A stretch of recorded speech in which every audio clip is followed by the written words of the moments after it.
अपना चल रहा था सेकंड चैप्टर गाउस का नियम एवं इसके अनुप्रयोग। प्रीवियस लेक्चर में अपन ने गाउस के नियम के बारे में जानकारी प्राप्त की थी कि गाउस का नियम क्या है।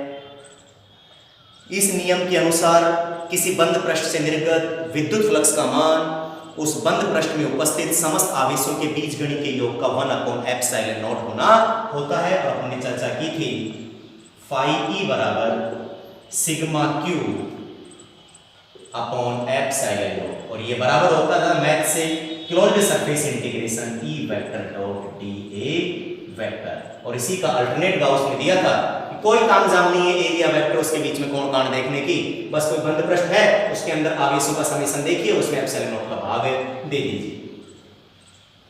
और एक आधे कुछ न्यूमेरिकल भी किए थे आसान आसान।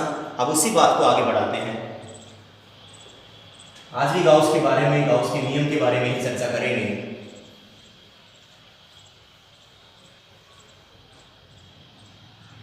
गाउसीय पृष्ठ, गाउसीय पृष्ठ, ये वर्ड बार बार हैरान करेगा। गाउसीय पृष्ठ, मैंने कहा कि गाउस का नियम बंद पृष्ठों पर लागू होता है। बंद पृष्ठ की यदि हम चर्चा करें तो फिजिक्स में 3D सरफेस क्या कहलाते हैं? Closed surface. गाउसीय पृष्ठ क्या होता है? अपने को जब कोई भी एप्लीकेशन करेंगे गाउस के नियम की, एप्लीकेशन पढ़ेंगे अगले लेक्चर से, तो उसमें क्या करेंगे, एक बंद पृष्ठ की कल्पना करेंगे और उस बंद पृष्ठ को नाम दिया गया गाउसीय पृष्ठ। आवेश वितरण, आवेश वितरण पढ़ा दिया ना मैंने पहले, बिंदु आवेश कोमा रेखीय आवेश कोमा पृष्ठीय आवेश एवं आयतनिक आवेश हो सकता है। आवेश वितरण बिंदु आवेश कोमा रेखीय आवेश कोमा पृष्ठीय आवेश एवं आयतनिक आवेश हो सकता है, हो सकता है। यह बात मैंने बता दी थी पहले, ये तो मैंने कोष्टक में लिख दिया। वैसे आवेश वितरण बिंदु आवेश भी हो सकता है, रेखीय आवेश वितरण भी हो सकता है, पृष्ठीय आवेश वितरण भी हो सकता है और आयतनिक आवेश वितरण भी हो सकता है। आयतनिक आवेश वितरण भी हो सकता है। आवेश वितरण, अब लाइन जोड़िए पूरी, आवेश वितरण के चारों ओर खींचा गया वह काल्पनिक पृष्ठ, खींचा गया वह काल्पनिक पृष्ठ जिसके प्रत्येक बिंदु पर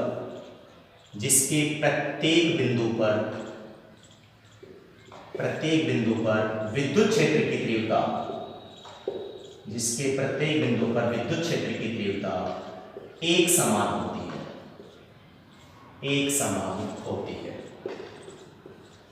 आवेश वितरण के चारों ओर आवेश वितरण बिंदु आवेश, रेखीय आवेश वितरण, पृष्ठीय आवेश वितरण, आयतनिक आवेश वितरण, ये सारे के सारे मैं पढ़ा चुका हूं। लैम्बडा बराबर Q अपॉन L, सिग्मा बराबर Q अपॉन A और रो बराबर Q अपॉन V।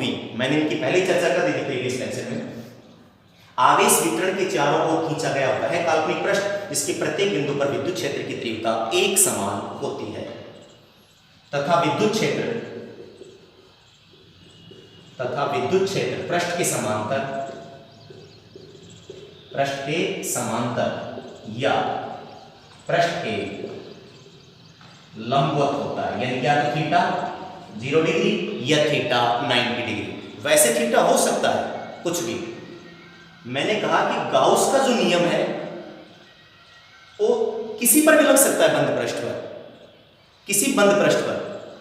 लेकिन यूजफुल की बात होती है कि किसमें कैलकुलेशन क्या होती है, आसान। आपके लेवल के हिसाब से पृष्ठ के समांतर क्या तो थीटा ई और डी के मध्य कोण क्या तो 0 डिग्री होगा और क्या क्या होगा 90 डिग्री।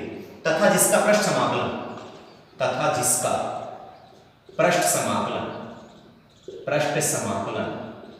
आसानी से प्राप्त किया जा सके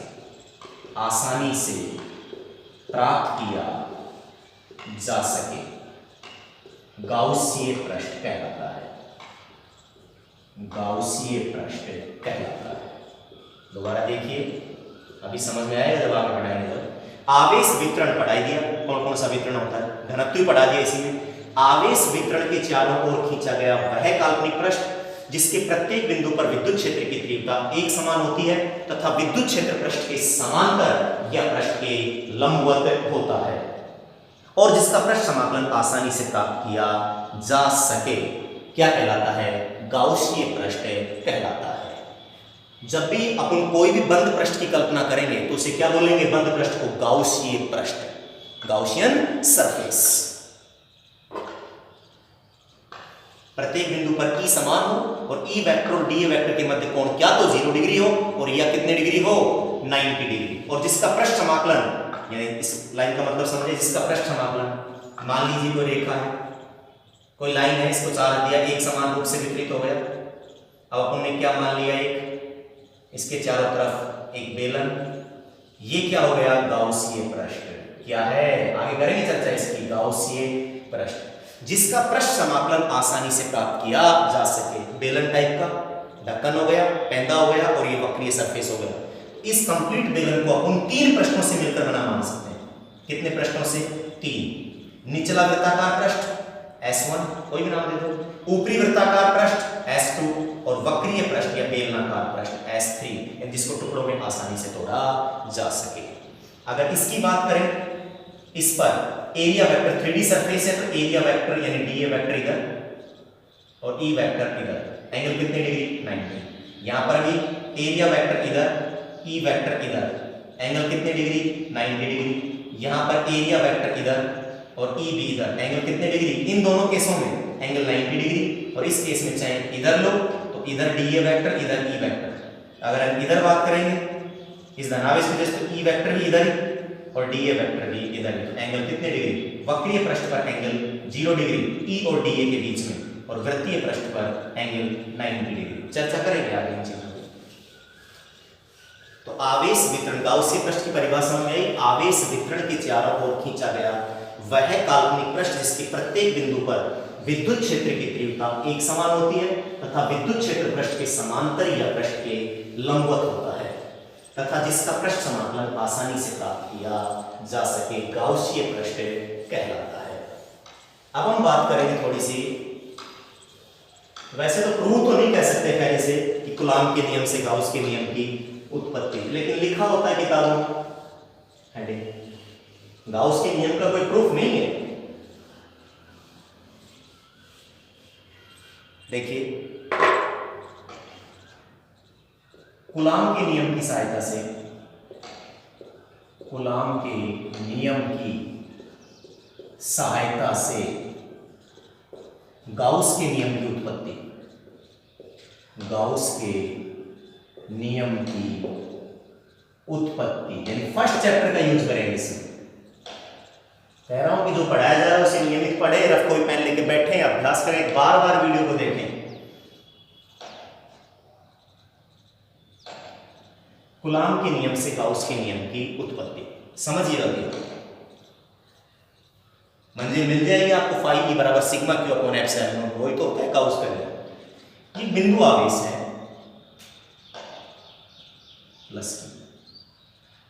प्लस क्यू, बिंदु आवेश से प्लस क्यू। तो अब बात करें, ये बिंदु ओ पर रखा है। अब यहां गाउस का नियम लगाने से पहले क्या चाहिए, गाउसीय पृष्ठ यानी बंद पृष्ठ की कल्पना करनी पड़ेगी। इससे r डिस्टेंस पर या r डिस्टेंस का स्मॉल r ले सकते हो, कैपिटल R, नो प्रॉब्लम। इसको केंद्र मानकर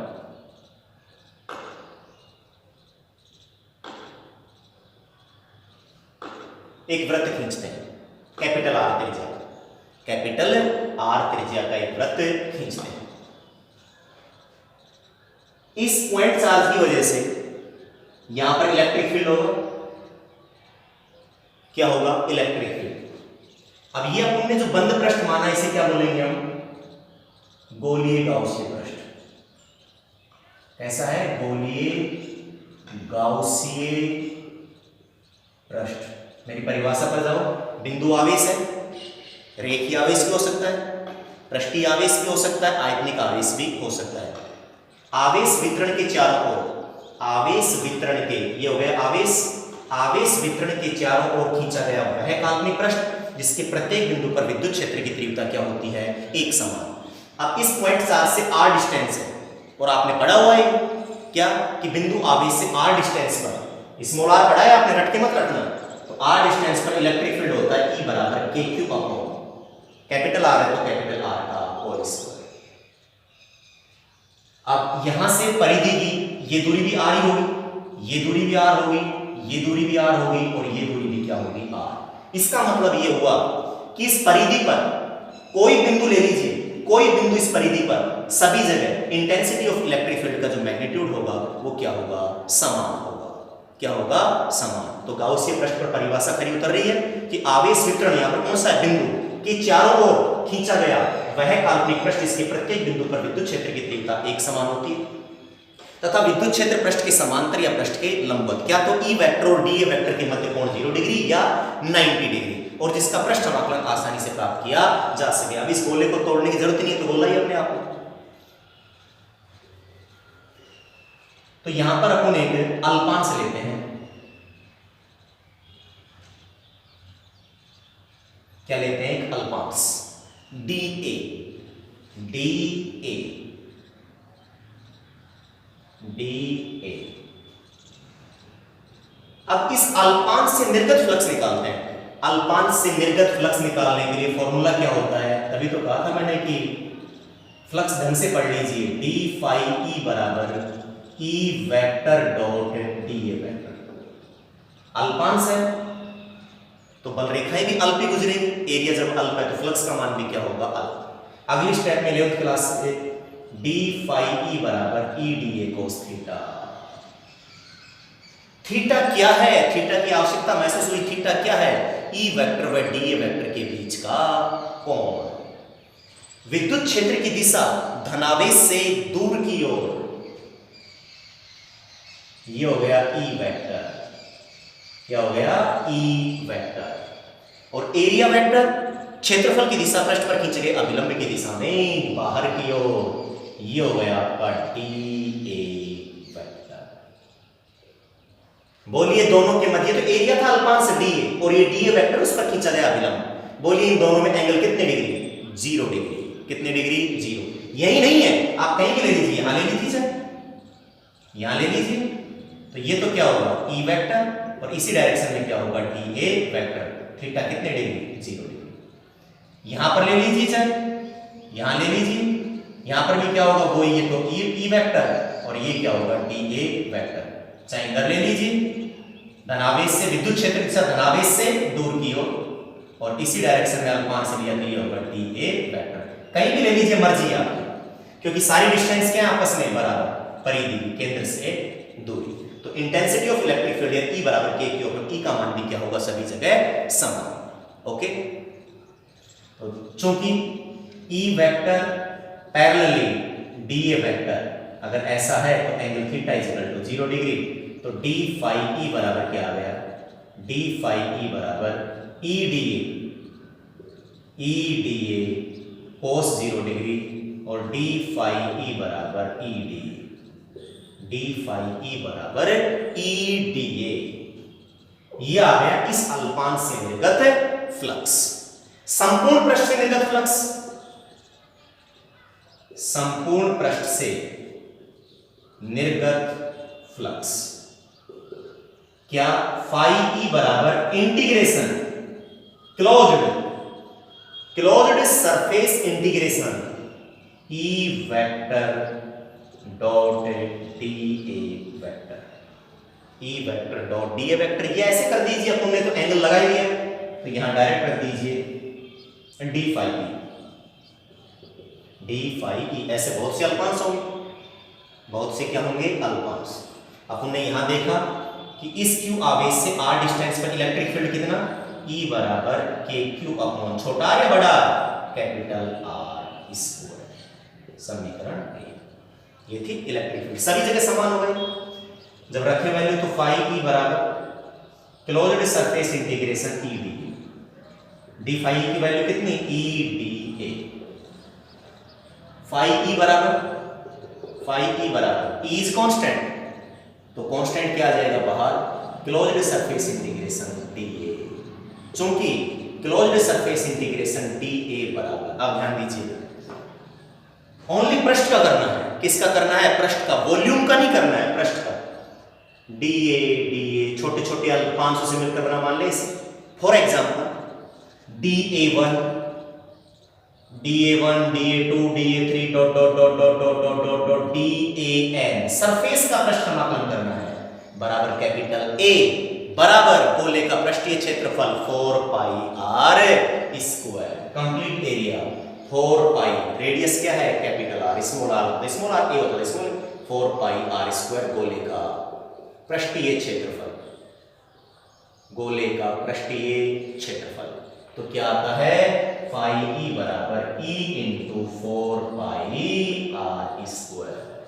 ई समीकरण 1 से ई की वैल्यू डाल दें इक्वेशन फर्स्ट से, ये फर्स्ट चैप्टर का यूज कर रहा हूं मैं। फाई ई बराबर ई की वैल्यू के Q upon r square into 4 पाई r स्क्वायर, r स्क्वायर से r square cancel, epsilon not के पदों में लिख ले k को, चूंकि k बराबर क्या होता है? 1 upon 4 pi epsilon not, first chapter से फाई ई बराबर q upon 4 pi epsilon not into 4 पाई से 4 पाई कैंसिल, और क्या आ गया? q अपॉन एप्सिलॉन नॉट, और ये किसके बराबर है? फ्लक्स के। फाई ई बराबर q upon epsilon not. This is Gauss law, यही तो गाउस का नियम है। अब कितना तामझाम किया आपने, लेकिन गाउस क्या बोलता है? बंद पृष्ठ ले लिया, इसके अंदर चार्ज कितना है? q, तो सीधा ही गाउस के नियम से क्या? फाई ई बराबर सिग्मा q की वैल्यू q अपॉन एप्सिलॉन। बात समझ में आ रही है क्या? ये था कूलाम के नियम, फर्स्ट चैप्टर को यूज करके कूलाम गाउस के नियम की उत्पत्ति। नोट कीजिएगा, आपको पेन ले।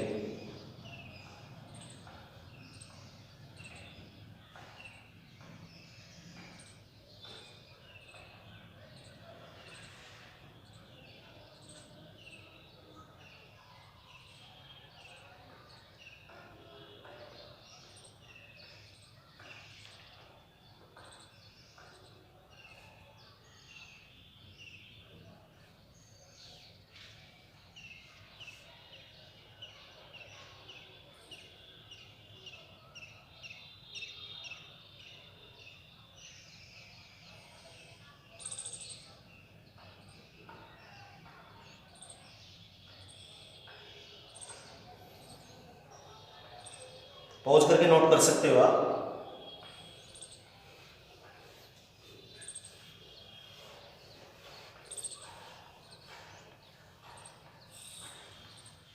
वीडियो को बार बार देखिए, रफ को भी पेन लेके बैठिए साथ।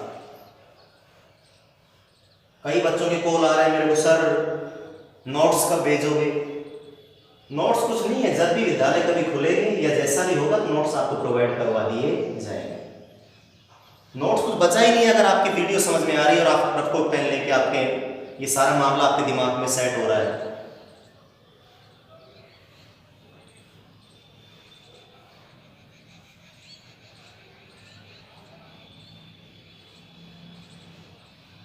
फिजिक्स तो दिमाग में बैठनी चाहिए। इंपॉर्टेंट पॉइंट्स, एक सेकंड, एक बात आपको यही बता दूंगा ताकि बाद में आपको समस्या नहीं होगी। प्लस क्यू और ये आर डिस्टेंस थी, वही डायग्राम, ये अल्पांश लिया, ये डी वेक्टर और ये ई वेक्टर, और एंगल कितने डिग्री? 0 डिग्री। और अपना आया था फाई ई बराबर सिग्मा क्यू, यानी इंटीग्रेशन डी फाई ई, और यहां से फाई ई बराबर closed surface integration E D. E बाहर आ गया था, closed surface integration D A, और यहां से आ गया था ई बराबर 4 पाई आर स्क्वायर, और ई की वैल्यू डाल दी थी K Q upon R square, तो फाई ई बराबर आया था K Q upon R square into 4 pi R square. Phi बराबर के की जगह 1/4 pi epsilon naught R square से तो आर स्क्वायर कट गया, ये क्यू पर इंटू 4 पाई से 4 पाई कैंसिल, फाई बराबर क्यू अपॉन एप्सिलॉन नॉट। अब देखिए इस बात का कोई फर्क नहीं पड़ रहा, और वो क्या, ये बिंदु आवेश था, गाउसियन पृष्ठ की त्रिज्या कितनी, कैपिटल आर, मान लीजिए आप 2r कर दीजिए ना, क्या दिक्कत है, ये 2r समझाने के लिए बता रहा हूं ये बात, आगे तो बिल्कुल मिनिमाइज करके बोलूंगा इसे, 2r कर दिया तो देखिए क्या होगा, यहीं से के क्यू अपॉन, आप डिस्टेंस कितनी, इलेक्ट्रिक फील्ड कितनी डिस्टेंस पर, 2r का होल स्क्वायर, समझने वाले बच्चे समझ जाएंगे, इनटू 4 पाई, रेडियस कितनी है 2r का होल स्क्वायर, तो के Q upon 4r square multiply 4r square, 4r square से 4r स्क्वायर कैंसिल, के की जगह 1/4 pi epsilon not multiply Q multiply 4 पाई से 4 पाई कैंसिल, वही आ गया क्यू अपॉन एप्सिलॉन।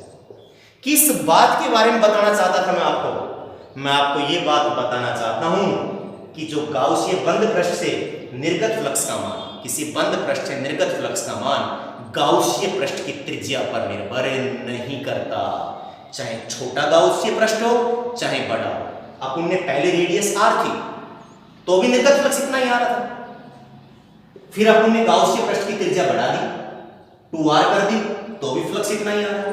यानी मेरा कहने का मतलब यह है कि साइज पर डिपेंड नहीं कर रहा है, साइज पर डिपेंड नहीं कर रहा है। यहीं से कई बार एक शॉर्ट आंसर टाइप क्वेश्चन पूछ लिया जाता है कि एक गुब्बारे के अंदर कैपिटल क्यू आवेश है, गुब्बारे के अंदर कैपिटल क्यू आवेश है, इसकी त्रिज्या कैपिटल इनिशियल, एक गुब्बारे की त्रिज्या कैपिटल आर है और इसके अंदर कैपिटल क्यू आवेश है। जब इसमें फूंक मार दी जाती है, फूंक मारकर इसकी त्रिज्या दुगनी कर दी जाती है, तो पृष्ठ निर्गत फ्लक्स का मान कितना होगा? क्या फ्लक्स पर कोई प्रभाव पड़ेगा? नहीं, फ्लक्स पर यहीं से प्रश्न बन रहा है कि एक गुब्बारे की त्रिज्या कैपिटल आर है, उसके अंदर कैपिटल क्यू आवेश है, फूंक मारकर इसकी त्रिज्या दुगनी कर दी जाए, तिगनी कर दी जाए, 4 गुनी कर दी जाए, तो निर्गत फ्लक्स पर क्या प्रभाव पड़ेगा? निर्गत फ्लक्स अप्रभावित रहेगा, निर्गत फ्लक्स पर कोई प्रभाव नहीं पड़ेगा। और कितना होगा? फाई ई बराबर कितना आवेश है? कैपिटल क्यू, सिग्मा क्यू बराबर capital Q upon epsilon not. चाहे त्रिज्या को बढ़ाओ चाहे घटाओ, निर्गत फ्लक्स केवल डिपेंड करता है उस बंद पृष्ठ के अंदर, यानी उसमें समाहित या बाउंडेड चार्ज कितना है। बात क्लियर हो गई? क्वेश्चन भी क्लियर हो गया होगा कि गुब्बारे की त्रिज्या कैपिटल आर है, उसमें अंदर स्मॉल क्यू, तो स्मॉल क्यू आवेश जितना भी आवेश है उसे फुलाकर उसकी त्रिज्या दुगनी कर दी जाए, 4 गुनी कर दी जाए, 5 गुनी कर दे, फ्लक्स पर क्या प्रभाव पड़ेगा? फ्लक्स पर कोई प्रभाव नहीं पड़ेगा। यह पृष्ठ निर्गत फ्लक्स का मान कितना होगा? नवीन स्थिति में इतना ही होगा जितना प्रारंभ में था। यही तो रिजल्ट है। त्रिज्या r थी गाउसियन पृष्ठ की, तो भी फ्लक्स यही था। त्रिज्या 2r कर दी तो भी यही आया रिजल्ट। आगे भी आएंगी ये बातें, लेकिन यहां से मैं आपको बताना चाहता था थोड़ा सा, वहां तो सीधी आएंगी बिल्कुल।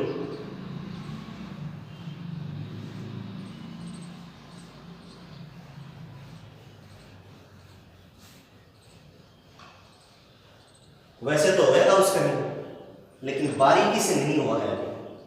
क्वेश्चन यहीं से बनते हैं।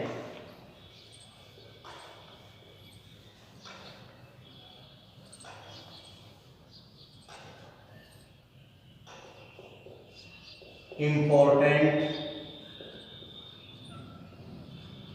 पॉइंट्स,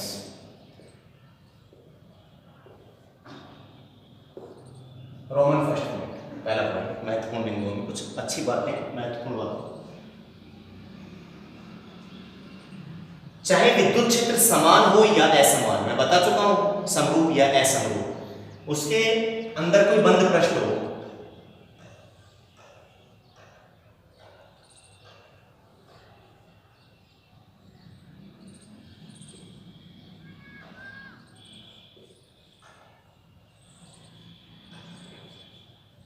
कैसा विद्युत क्षेत्र है? असमान विद्युत क्षेत्र। इसके अंदर कोई पृष्ठ रखा है, बंद पृष्ठ रखा है, असमान विद्युत क्षेत्र है, क्योंकि बल रेखाओं के बीच की दूरी क्या है? अलग अलग। हर बात को लिख नहीं सकता मैं।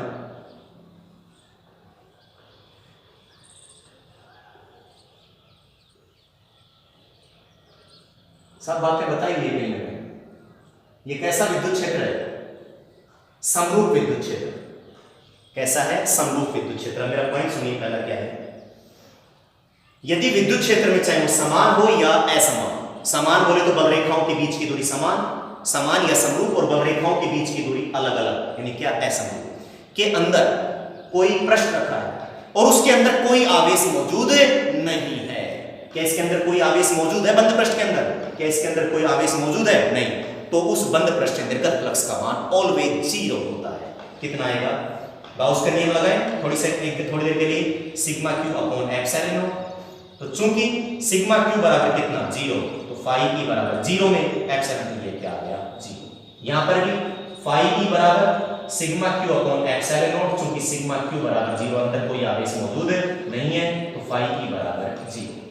दोबारा सुनिए पॉइंट कि यदि किसी विद्युत क्षेत्र में चाहे वो समान हो या असमान के अंदर या भीतर जब कोई बंद पृष्ठ रखा है तो उससे निर्गत कोई बंद पृष्ठ रखा है जिसके अंदर कोई आवेश मौजूद नहीं हो, तो उस बंद पृष्ठ से निर्गत फ्लक्स का मान ऑलवेज हमेशा 0 होता है। नोट कीजिए फटाफट।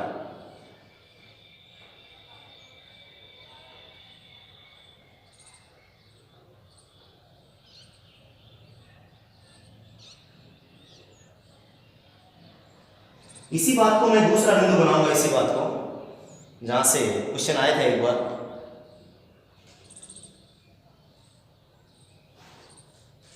रोमन सेकंड पॉइंट, दूसरी महत्वपूर्ण बात।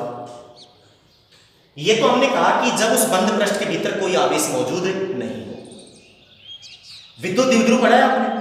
याद आ गया होगा विद्युत द्विध्रुव। ये माइनस क्यू और ये प्लस क्यू, बीच की दूरी 2 है। जब परिमाण में समानता विपरीत प्रकृति के दो आवेश एक दूसरे से अल्प दूरी पर रखे हों तो इस प्रकार से बने निकाय को विद्युत द्विध्रुव कहते हैं। और विद्युत द्विध्रुव का कुल आवेश कितना होता है? 0। कितना होता है? 0।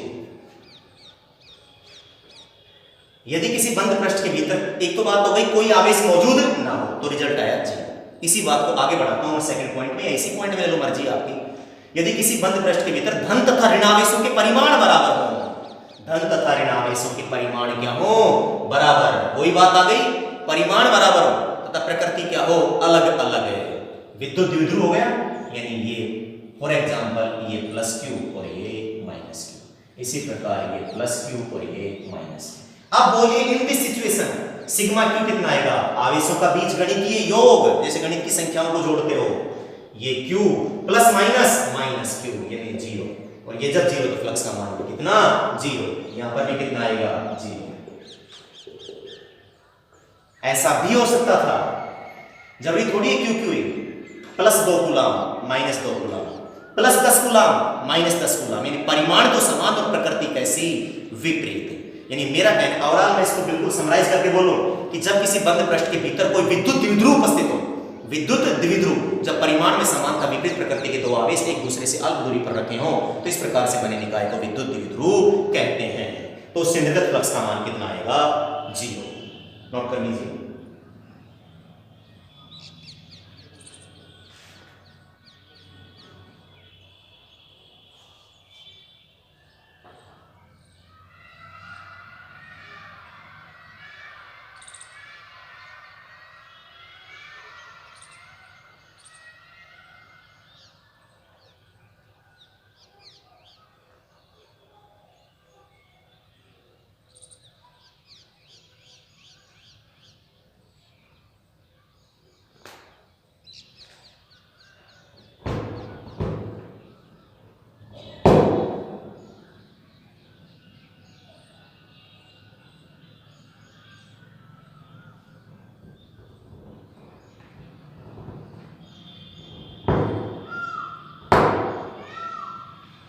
चले आगे।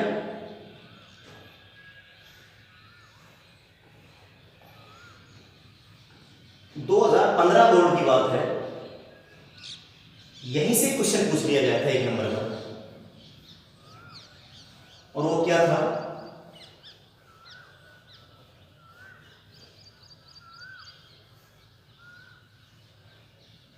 वो क्वेश्चन कुछ इस प्रकार से था कि किसी बंद पृष्ठ के अंदर या बंद पृष्ठ के भीतर प्लस माइनस 1 माइक्रोकूलम आवेश स्थित है या रखा है। अब बच्चा इसमें घबरा गया, क्या हो गया? किसी बंद पृष्ठ के अंदर प्लस माइनस 1 माइक्रोकूलम आ गई, संख्या कोई मायने नहीं रख रही कि 2 3 4 कुछ भी रखा है, तो उस बंद पृष्ठ निर्गत फ्लक्स का मान कितना होगा? 0। क्यों? क्योंकि एक साथ दे दिया इसने, इसका मतलब Q1 कितना? प्लस 1 माइक्रोकूलम, और Q2 कितना? Minus 1 microcoulomb.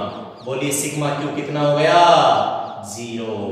अरे विद्युत द्विध्रुवी तो है ये संपाती, क्योंकि प्लस और माइनस के बीच की दूरी क्या होती है? अल्प, उसने एक साथ लिख दिया, बस थोड़ा सा मॉडिफाई कर दिया, बच्चा पढ़ के जाता है, रट के जाता है खूब कि किसी बंद पृष्ठ के भीतर यदि कोई विद्युत द्विध्रुव रखो, विद्युत द्विध्रुव, अरे विद्युत द्विध्रुव तो है, तो उस बंद पृष्ठ निर्गत फ्लक्स का मान कितना है? 0। 2015 में बात पूछी थी।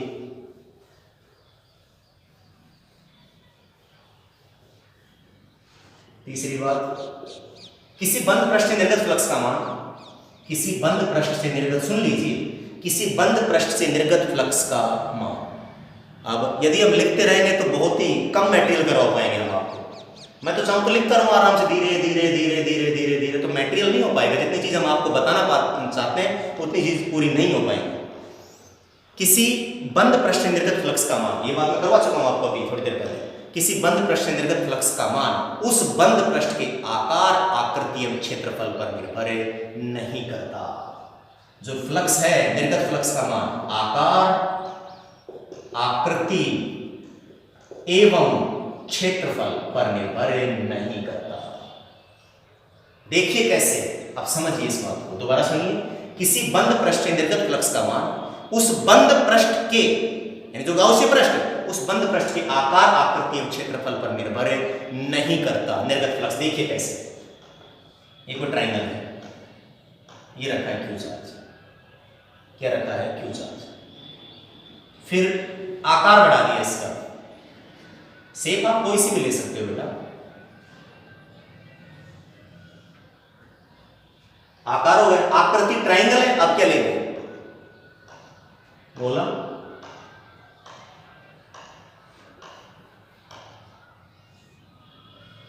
वर्ग भी ले सकते हो, एसी का साइज बढ़ा लीजिए, बड़ा करके।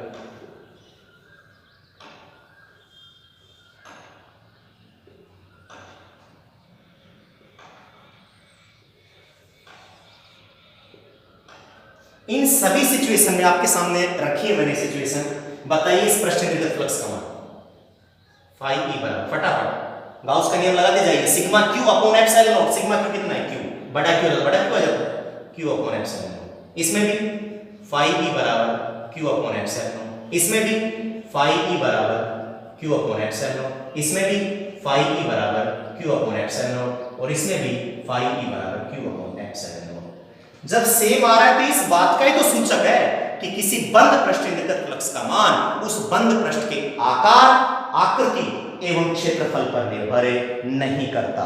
आकार, आकृति एवं क्षेत्रफल पर निर्भर नहीं करता। इन सभी केसों में निर्गत फ्लक्स का मान क्या आ रहा है? सेम। यहाँ पर ट्रायंगल है, छोटा है, बड़ा हुआ है, यहाँ पर एक गोला है, छोटा है, फिर बड़ा हुआ है, यहाँ पर बेढंगी आकृति लेकिन बंद है। फ्लक्स का मान सब में बराबर है, सब में क्या है? बराबर। अगर आप कोई आयत या वर्ग भी लेते हैं, ये क्यू, इन दिस सिचुएशन में फाई ई कितना आता? Q upon epsilon naught. Phi E बराबर क्यू अपॉन एप्सिलॉन नॉट। तो तीसरी बात ये नोट कर ले, किसी बंद पृष्ठ निर्गत फ्लक्स का मान, और यही बात तो मैंने आपको बताई थी जब कूलाम के नियम से, अभी हाल में थोड़ी देर पहले, जब कूलाम के नियम से गाउस के नियम की उत्पत्ति की थी। रेडियस आर थी, रेडियस को 2r किया था, तो निर्गत फ्लक्स का मान सेम आया था। इसी बात को मैंने समझाया था वहां पर, नोट कीजिए।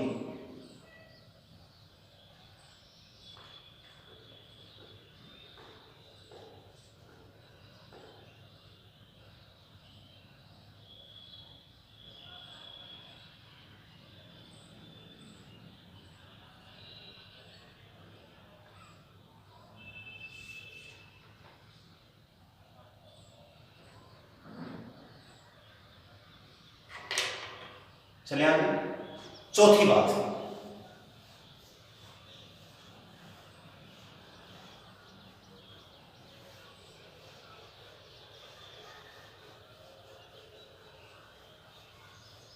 चौथी बात, किसी बंद पृष्ठ से निर्गत फ्लक्स का मान, किसी बंद पृष्ठ से निर्गत फ्लक्स का मान उस बंद पृष्ठ के भीतर या अंदर आवेश की स्थिति पर निर्भर नहीं करता।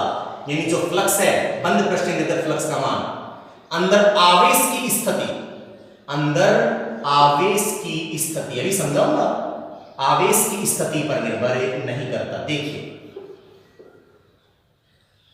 ये कोई गोला लिया, ये सेंटर पर रखा है, ये गोला है, कहां लिया है, परिधि के पास। ओके, ये ट्रायंगल है, यहां साइड सेम है, ये सेंटर पर रखा है, और ये वही ट्रायंगल है, यहां किसी एक शीर्ष के पास लिया है, किसी के शीर्ष। अब देखिए, अब भी फ्लक्स की जो वैल्यू है फाई ई बराबर, उसका नियम अप्लाई कीजिए, सिग्मा क्यू कितना, क्यू अपॉन एप्सिलॉन। इसमें भी फाई ई बराबर क्यू, परिबद्ध आवेश क्यू अपॉन एप्सिलॉन, इसमें भी फाई ई बराबर क्यू अपॉन एप्सिलॉन, और इसमें भी फाई ई बराबर क्यू अपॉन एप्सिलॉन। देखिए ये केंद्र पर था, परिधि के पास हो गया, ये यहां था, फिर इस कोने के पास। अगर ये यहां भी होता, यहां कहीं भी होता, तो भी फ्लक्स सेम आता। इसका मतलब क्या है, दोबारा सुनिए चौथा बिंदु, कि किसी बंद पृष्ठ से निर्गत फ्लक्स का मान उस बंद पृष्ठ के भीतर या अंदर आवेश की स्थिति, आवेश की स्थिति पर निर्भर नहीं करता। नोट कीजिए, आवेश की स्थिति पर निर्भर नहीं करता।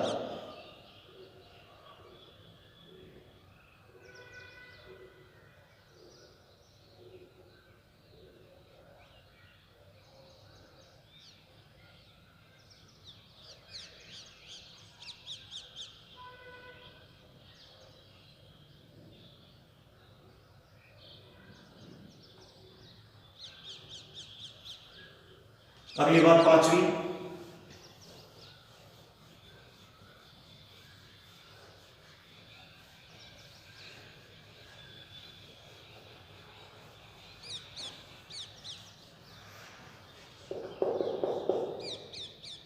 बंद पृष्ठ द्वारा परिबद्ध आवेश का मतलब क्या है, परिबद्ध आवेश,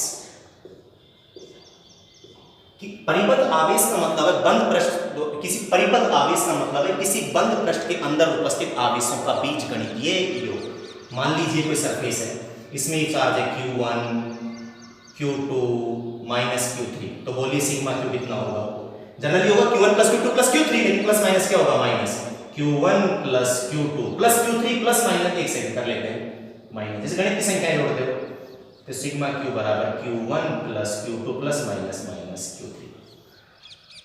नोट कीजिए फटाफट, पृष्ठ द्वारा परिबद्ध आवेश का तात्पर्य बताया मैंने, किसी पृष्ठ द्वारा परिबद्ध आवेश का तात्पर्य क्या है, उस बंद पृष्ठ के अंदर उपस्थित समस्त आवेशों का बीजगणितीय योग। परिबद्ध आवेश का तात्पर्य, किसी पृष्ठ द्वारा परिबद्ध आवेश का तात्पर्य पृष्ठ के भीतर उपस्थित आवेशों का बीजगणितीय योग।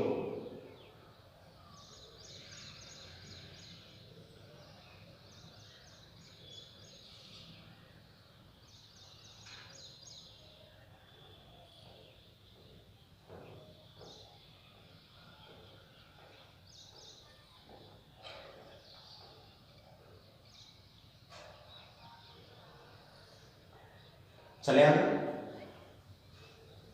अब बहुत देर हो गई बातें करते करते अपने को, कि फ्लक्स का मान इस पर भी निर्भर नहीं करता, आकार पर भी, आकृति पर भी, क्षेत्रफल पर भी निर्भर नहीं करता, आवेश की स्थिति पर भी निर्भर नहीं करता। सर जी किस पर करता है? छठी बात, किसी बंद पृष्ठ से निर्गत फ्लक्स का मान, किसी बंद पृष्ठ से निर्गत फ्लक्स का मान बंद पृष्ठ के अंदर उपस्थित आवेश की मात्रा, आवेश की मात्रा, कोमा प्रकृति पॉजिटिव है या नेगेटिव, एवं माध्यम पर निर्भर करता है। कौन? फ्लक्स। दोबारा सुनिए, किसी बंद पृष्ठ से निर्गत फ्लक्स का मान, अभी तक बात हुई थी इस पर भी निर्भर नहीं करता, आकार पर भी, आकृति पर भी, क्षेत्रफल पर भी, बंद पृष्ठ के अंदर उपस्थित आवेश की स्थिति पर भी निर्भर नहीं करता। तो बात आती है किस पर निर्भर करता है? किसी बंद पृष्ठ के अंदर उपस्थित आवेश की मात्रा यानी मैग्नीट्यूड। फॉर एग्जाम्पल ये कोई बंद पृष्ठ है, इसके अंदर चार्ज है +2 कूलम, +2 कूलम। तो बंद पृष्ठ के अंदर उपस्थित आवेश की मात्रा यानी मैग्नीट्यूड, आवेश की मात्रा प्रकृति पॉजिटिव है या नेगेटिव एवं माध्यम की उपस्थिति पर निर्भर करता है। माध्यम की केस बताया था आपको, फाई m बराबर फाई अपॉन एप्सिलॉन आर। माध्यम की उपस्थिति में बल भी घटता है, विद्युत क्षेत्र की तीव्रता भी घटती है और फ्लक्स भी घटता है। नोट कीजिए, किस किस पर निर्भर करता है? आवेश की मात्रा यानी मैग्नीट्यूड, आवेश की प्रकृति एवं माध्यम पर निर्भर करता है।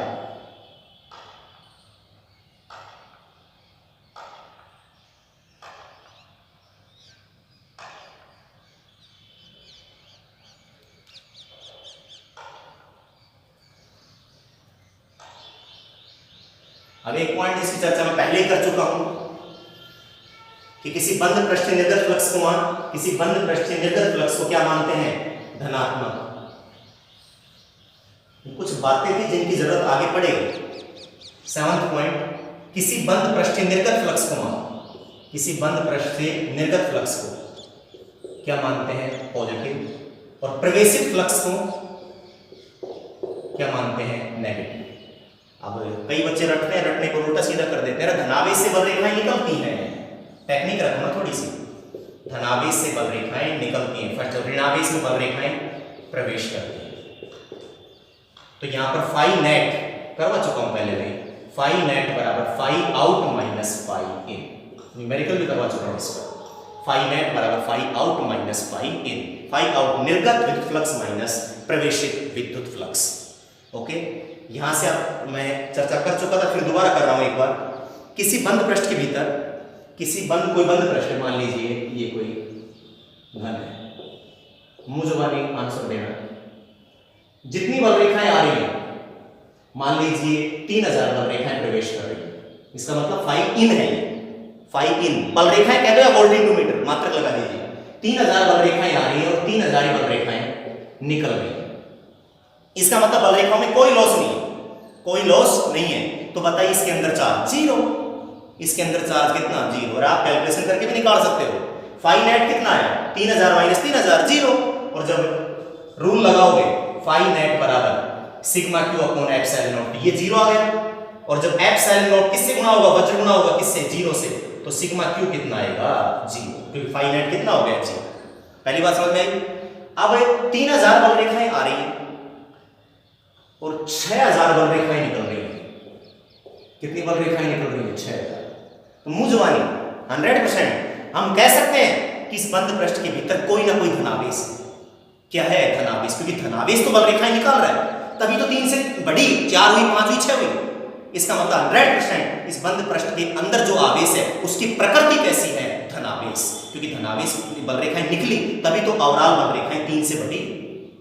अब कितनी, मान कितना है उसका? मान तो यहां से निकल जाएगा। फाई नेट बराबर 6000 माइनस 3000, कितना बच गया? 3000। 3000 यहां आएगा और 3000 किससे गुणा होगा? 8.85 गुणा 10⁻12 से। तो सिग्मा क्यू या क्यू बराबर पॉजिटिव में कोई ना कोई मान आएगा। ओके, थर्ड बात, 3000 बल रेखाएं आ रही थी और 2000 बल रेखाएं निकल रही, इसका मतलब दलाली हो गई बीच में। 1000 बल रेखाएं कहां गई? इसका मतलब हम कह सकते हैं कि इस बंद पृष्ठ के भीतर कैसा आवेश, कैसा है? ऋण आवेश है। मान नहीं बता सकते भी इसका परिमाण कितना है? 100% क्या है? ऋण आवेश। क्योंकि 3000 बल रेखाएं, कुछ बल रेखाएं उस ऋण आवेश के अंदर चली गई। तो जितनी बल रेखाएं आ रही हैं उतनी निकल रही हैं, पृष्ठ के अंदर चार्ज 0। जितनी बल रेखाएं आ रही हैं और उससे ज्यादा बल रेखाएं निकल रही हैं, इसका मतलब पृष्ठ के अंदर जो बंद पृष्ठ के भीतर जो आवेश है उसका जो नेचर है, उसकी जो प्रकृति है वो कैसी है? धनात्मक। और ज्यादा बल रेखाएं आ रही हैं और कम बल रेखाएं निकल रही हैं, तो बंद पृष्ठ के भीतर आवेश की प्रकृति कैसी है? ऋणात्मक। कैसी है? ऋणात्मक। नोट कीजिए।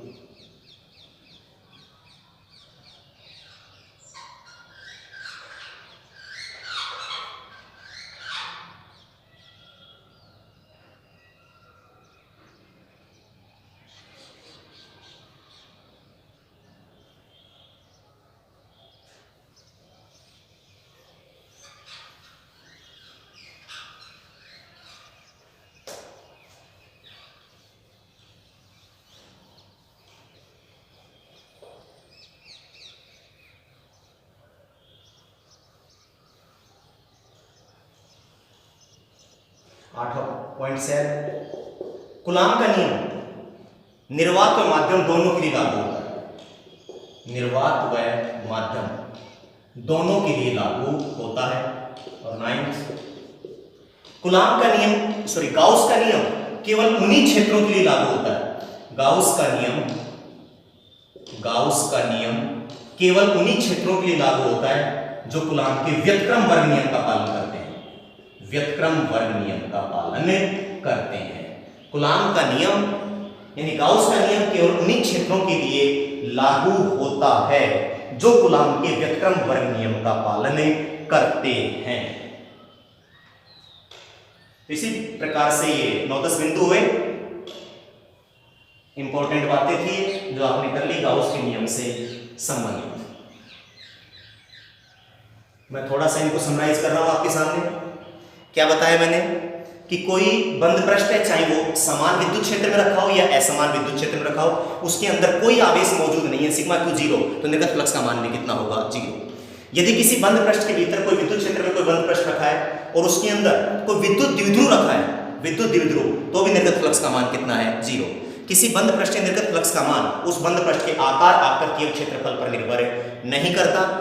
अगला, किसी बंद पृष्ठ के निर्गत फ्लक्स का मान उस बंद पृष्ठ के भीतर उपस्थित आवेश की स्थिति पर निर्भर नहीं करता। आवेश की स्थिति पर निर्भर नहीं करता। अब किस पर करता है? किसी बंद पृष्ठ के निर्गत फ्लक्स का मान उस बंद पृष्ठ के अंदर उपस्थित आवेश की मात्रा यानी मैग्नीट्यूड, प्रकृति एवं माध्यम पर निर्भर करता है। उसके बाद में हमने चर्चा की कि किसी बंद पृष्ठ के निर्गत फ्लक्स को धनात्मक तथा प्रवेशित फ्लक्स को क्या मानते हैं? ऋणात्मक। तो फाई नेट बराबर फाई आउट माइनस फाई इन। इसके बाद में हमने बताया कि जो गाउस का नियम है वो निर्वात व माध्यम दोनों के लिए लागू होता है। इसके बाद में लास्ट बताया कि गाउस का नियम केवल उन्हीं क्षेत्रों के लिए लागू होता है जो कूलाम के व्युत्क्रम वर्ग नियम का पालन करते हैं। अब एक प्रॉब्लम कर लेते हैं। आसान प्रॉब्लम तो कर ली थी शायद पिछले लेक्चर में अपन ने।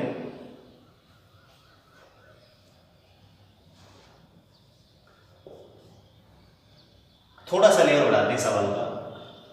दो बिंदु आवेश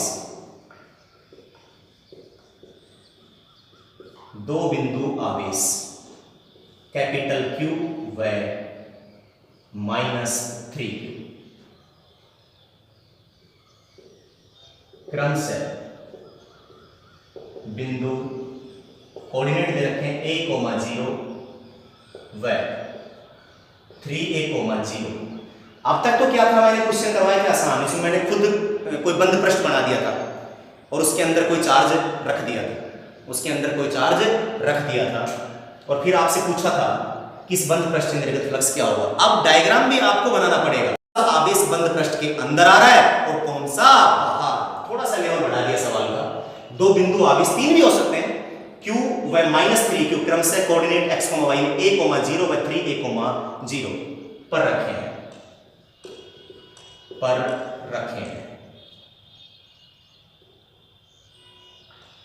दो बिंदु आवेश कैपिटल Q व -3Q क्रमशः बिंदु A,0 व 3A,0 पर रखे हैं। 5A त्रिज्या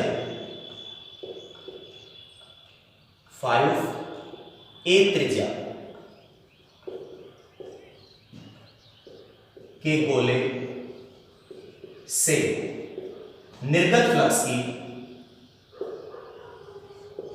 गणना कीजिए। 5A त्रिज्या के गोले से निर्गत फ्लक्स की गणना कीजिए यदि गोले का केंद्र मूल बिंदु O पर हो। यदि गोले का केंद्र मूल बिंदु O पर हो। अब समस्या एक आ गई। अब तक भी कोई इस प्रकार का सवाल किया था, ये कोई गाउसियन पृष्ठ है, 1 माइक्रोकूलम 3 माइक्रोकूलम, कहा इस बंद पृष्ठ निर्गत फ्लक्स का मान, सीधा देख लिया, सिग्मा क्यू हो गया 1 + 3 यानी 4। गाउस का नियम लगा दिया सीधा ही, फाई ई बराबर सिग्मा क्यू 4/ε0 मल्टीप्लाई 10 की माइक्रो की जगह वोल्ट × मीटर। अब बात आ गई, डायग्राम तो है ही नहीं, अब डायग्राम आप खुद को बनाना पड़ेगा और डायग्राम बनाते ही सवाल अपने आप हो जाए। केवल डायग्राम का काम, क्योंकि डायग्राम से तो पता लगेगा कि इन दोनों आवेशों में कौन से अंदर आ रहे हैं, कौन से बाहर हैं। देखिए कैसे,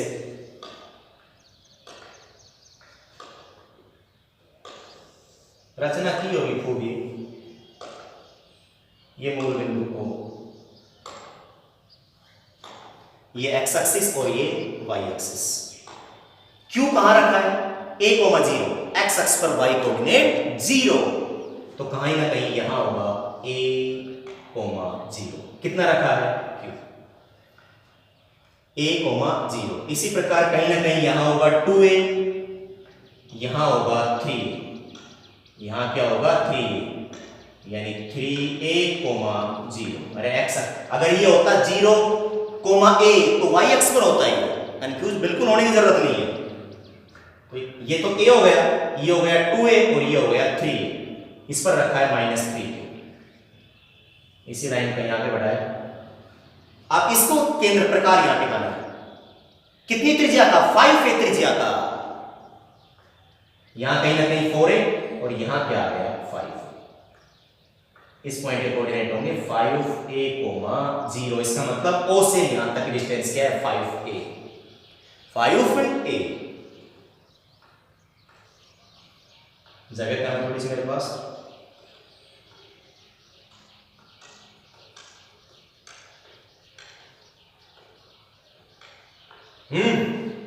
ये कितनी है? यहां से यहां तक की रेडियस 5a। अगर कहता 4a तो भी अंदर ही आते, तो भी ये क्या आते? अंदर ही आते। अगर कहता 2a, क्या कहता? 2a, तो अंदर केवल कैपिटल Q आता, -3Q आवेश से बाहर रह जाता। गाउस के नियम से निर्गत फ्लक्स में केवल उन्हीं आवेशों का योगदान होता है जो बंद पृष्ठ के अंदर होते हैं। अंदर सतह पर भी है और बाहर है, उनका निर्गत फ्लक्स में कोई योगदान नहीं होता। ये बताऊंगा इस बात को डिटेल से, कैसे बाहर है उनका योगदान क्यों नहीं है फ्लक्स में। अब तो समझो सवाल हो गया। अगर यहां कहता 2a त्रिज्या का, तो ये कहीं ना कहीं इस पॉइंट का कोऑर्डिनेट होता 2a, 0, तो ये Q ही अंदर आता, ये -3Q क्या रह जाता? बाहर, जिसका सिग्मा Q में यानी निर्गत फ्लक्स में कोई योगदान नहीं होता। बस केवल डायग्राम का ही खेल था। गाउस के नियम से फाई की बराबर sigma Q upon epsilon not, और सिग्मा Q बताइए इस गाउस के पृष्ठ के अंदर ही आ गया। जितने भी आवेश थे 3 भी हो सकते थे। Q प्लस माइनस कितना बच गया? -2Q। तो फाई ई बराबर -2Q upon epsilon not volt into. बात समझ में आ गई क्या? अरे आ गई क्या?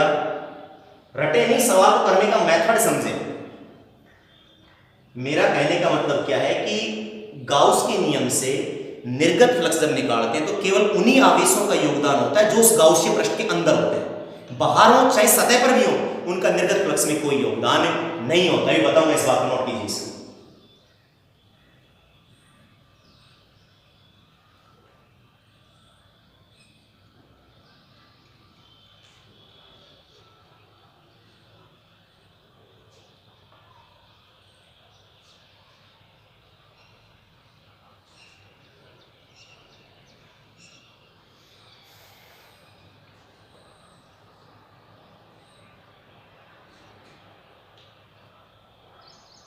अब तक क्या था कि डायग्राम दिया जा रहा था, पता ही लग रहा था कौन अंदर है कौन बाहर है, लेकिन यहां पर मजबूर कर दिया कि डायग्राम बनाओ फिर देखो अंदर कौन है और बाहर कौन है। केवल सिग्मा क्यू में कह दीजिए निर्गत फ्लक्स में उन्हीं आवेशों का योगदान है जो अंदर है। ये गाउसीय पृष्ठ खींचा है अपने 5a त्रिज्या, रचना की होंगे 9th क्लास में। अब आपके दिमाग में भी क्वेश्चन उठ रहा होगा, और वो क्या? देखिए उस क्वेश्चन को भी सॉल्व करते हैं।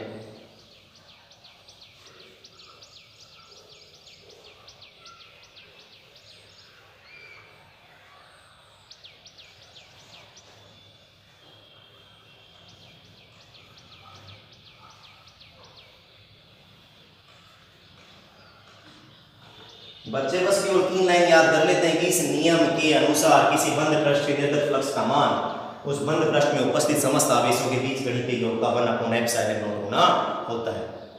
और उनको बार बार एक बात बता दी जाती है कि कोई गाउसीय पृष्ठ है, मान लीजिए ये कोई बंद पृष्ठ है, इसके अंदर चार्ज है Q1 Q2, अंदर Q3 और ये है Q4। क्या है ये? Q4। चाहे यहाँ हो यहाँ कहीं पर भी हो, क्या हो? बाहर। और कहा जाए कि इस बंद पृष्ठ के निर्गत फ्लक्स का मान कितना? तो गाउस का नियम अप्लाई करो, sigma Q upon epsilon not. अब बच्चा क्या करता है, सिग्मा क्यू बराबर Q1 plus Q2 plus Q3 plus Q4 नहीं करना है। क्यों? बंद पृष्ठ के अंदर कौन कौन से आवेश हैं? बस Q1 Q2 एंड Q3। अगर चिन्ह होता ऋण का तो ऋण चिन्ह, सुधा चिन्ह आ जाता है, गणित की संख्याओं का जैसे जोड़ करते हैं। अब बाहर रह गया Q4। बताया कि निर्गत फ्लक्स में केवल उन्हीं आवेशों का योगदान होता है। निर्गत फ्लक्स में केवल उन्हीं आवेशों का योगदान होता है जो उस बंद पृष्ठ के अंदर होते हैं। बाहर जो चार्ज है उनका निर्गत फ्लक्स में कोई योगदान नहीं होता है। निर्गत फ्लक्स में कोई योगदान नहीं होता है। देखिए कैसे, देखिए इस बात कैसे रटना नहीं है, कैसे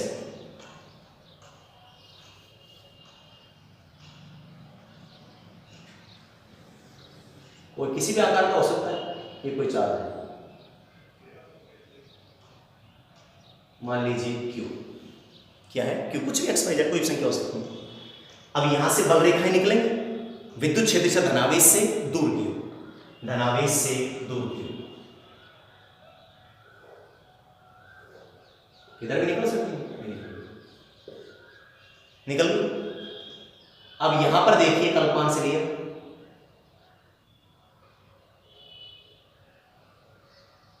और एक अल्पांश का है, किसी भी लाइन पर लगा सकते हो आप। ये समझाने की बात है, इसलिए बता रहा हूं। केवल बोलने को तो यही बात है कि गाउस के नियम में निर्गत फ्लक्स में केवल उन्हीं आवेशों का योगदान होता है जो बंद पृष्ठ के अंदर होते हैं, बाहर का योगदान नहीं है। तो मैं बताना चाहता हूं बाहर का क्यों नहीं होता। यहां पर यदि हम बात करें डी वेक्टर की डायरेक्शन किधर होगी? इधर, और ई वेक्टर की इधर है। एंगल कितने डिग्री? 180 डिग्री। यहां पर ये किसकी डायरेक्शन है? ई वेक्टर की। और ये डायरेक्शन किसकी होगी? डी ए वेक्टर की। एंगल कितने डिग्री? 0 डिग्री। तो डी फाई ई। अब यहां के दोनों की बात करते हैं नेट की, फाई 1 की बात कर लेते हैं। फाई 1 बराबर E vector dot D A vector E D A cos 180। तो कितना आ गया? फाई 1 बराबर कोस 180 में लिख -1 तो माइनस ई डी। इसी प्रकार phi 2 angle 0 degree E D A cos 0 degree. तो फाई 2 बराबर कितना? कोई sign plus E D plus minus, तो फाई नेट कितना आ गया? फाई नेट बराबर फाई 1 प्लस फाई 2।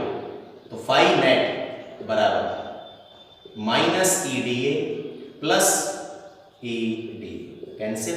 फाई नेट बराबर 0। बात समझ में आ गई क्या? ये बिल्कुल देसी भाषा में समझ लीजिए कि जितनी बल रेखा आ रही है, जितनी बल रेखा आ रही है उतनी तो बल रेखा निकल रही है। जितनी बल रेखा आ रही है उतनी बल रेखा निकल रही है। तो नेट फ्लक्स कितना हो गया? 0। कौन से आवेश के लिए? जो आवेश बंद पृष्ठ के बाहर है, तभी तो उसका हम सिग्मा क्यू में ऐड नहीं करते हैं उसे।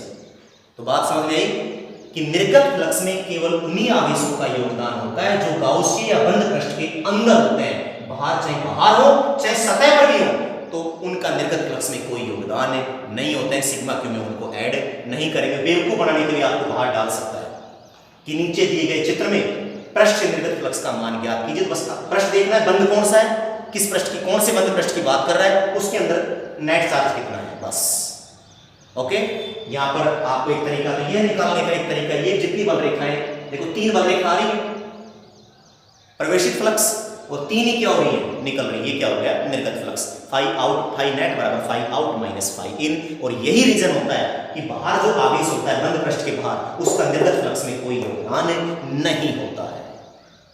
ओके, अगले लेक्चर में चर्चा करेंगे गाउस के नियम के अनुप्रयोग, यानी इसकी एप्लीकेशन की बात है करेंगे। तो गाउस नियम और उससे संबंधित कुछ छोटी मोटी बातें क्लियर हो गई। ओके।